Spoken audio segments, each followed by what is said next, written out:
Hello and good afternoon all. Thank you all for joining us today. My name is Faiza Khan and I am an educator at this center. Today I will discuss with you guys how I support Tyra, who is a 4 years old cute girl in my classroom.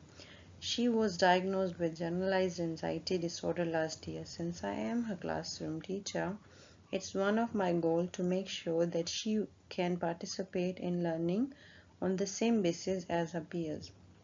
I will focus on the instructional strategies that I have implemented and also the collaborative practices that I have designed to support her. Many of you might already be familiar with her.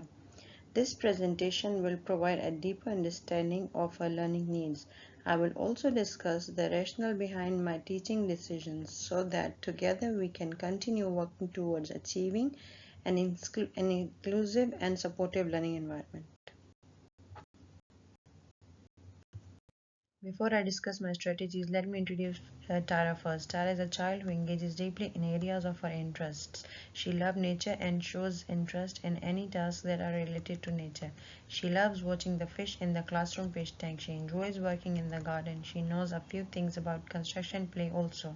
She is very fond of creating and telling imaginative stories too, and she uses puppet to express those stories. However, she does not like crowded situations much. She feels intimidated in large groups and comfortable in one-on-one instructions. She feels irritated when someone tries to break her attention. These are symptoms of generalized anxiety disorder, which was diagnosed medically last year. It significantly impacted her ways of learning. At this stage, it was very important for us to realize the fact that her condition could put a barrier in her growing. Only this realization could lead us to think about responsive teaching approaches. Now that we know her condition, it's important to observe what situations trigger her anxiety most. Since she hates unpredictable transitions from one activity to other or from one situation to the other, it is a source of discomfort to her. Large group activities are also tough on her. During such moments, her body enters a stress response in the form of shortness of the breath and muscle tension. According to polyvagal theory, these physical symptoms are called a survival or freeze state. It's the manifestation of the brain prioritization safety over learning.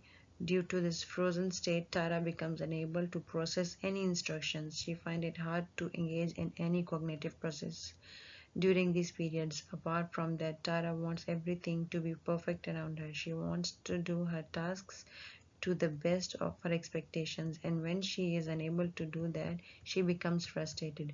In these circumstances, it is very important that she gets emotional regulation as a core component of her learning needs. Therefore, Tara's learning is not only about academic instruction but about creating a feel safe environment for her too. I have designed my support for Tara around the principles of university design for learning as outlined by CAST. It promotes flexible learning environments that can meet the desired needs of all students. This essentially means that we have to provide multiple practical ways for students to engage with learning and access content. For Tara, it becomes significant because her capacity to participate is dependent on her emotional state. I also prioritize predictable routines so that she doesn't get irritated by break in her focus. This aligns with the early years learning framework, which gives great importance to emotional security in early learning environments. The most important part of my approach is that it is responsive. I continuously observe Tyra's engagement and adjust strategies accordingly to make sure that support remains relevant and effective. I try my best to support Tyra through emotional adjustments. For example, fish aquariums serve a great sensory and emotional regulator. Therefore, I give Tyra a chance to observe a fish in the fish tank, which helps her calm down while separating from her parents. Since transitions make her anxious due to break in focus, I replaced loud bell with soft bird call whistles. Since fish and bird belongs to nature and she is a nature lover, I make transitions easy for her through things of her own interest. Additionally, I have created low stimulation spaces within the classroom, such as a semi-private construction area, which allows her to engage in learning without feeling overwhelmed by noise or crowding.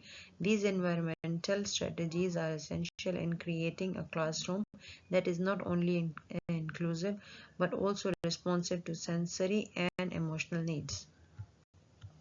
In addition to environmental adjustments, I implement targeted instructional strategies to support Tyra's participation. For example, I use a peer buddy system during gardening activities, pairing her with the calm and supportive peer. This reduces the social pressure associated with the group work while still promoting interaction. During group times, I incorporate puppetry as an alternative communication tool. This allows Tara to express her ideas without feeling directly exposed, which significantly reduces her anxiety.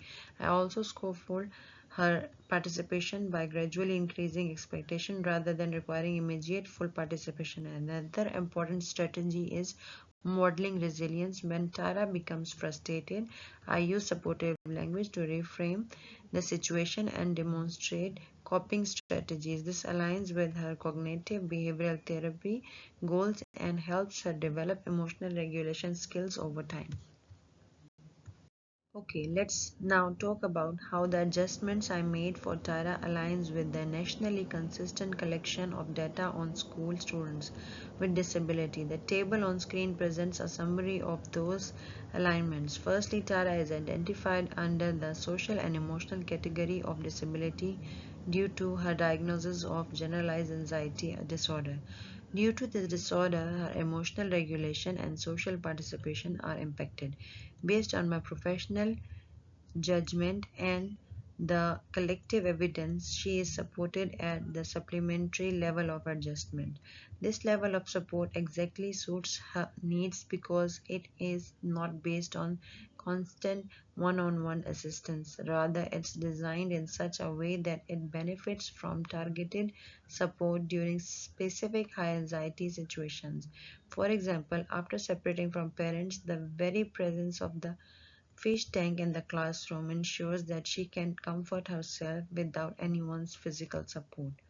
The classroom is set up in a way that makes her feel safe. She can also use puppets to share her ideas. All these supports are not just random, they are planned carefully. I write down what I do and how it helps her.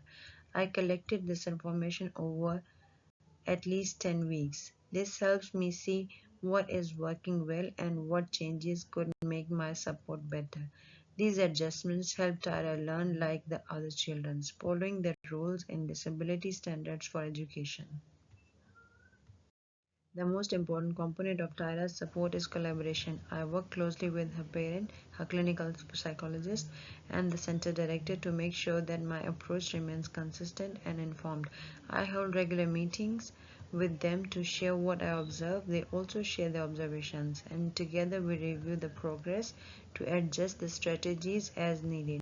For example, we align classroom practices with the cognitive behavioral strategies recommended by her psychologist. The main purpose of this consistent collaboration across home and center is that Tara keeps feeling secure and supported during her learning.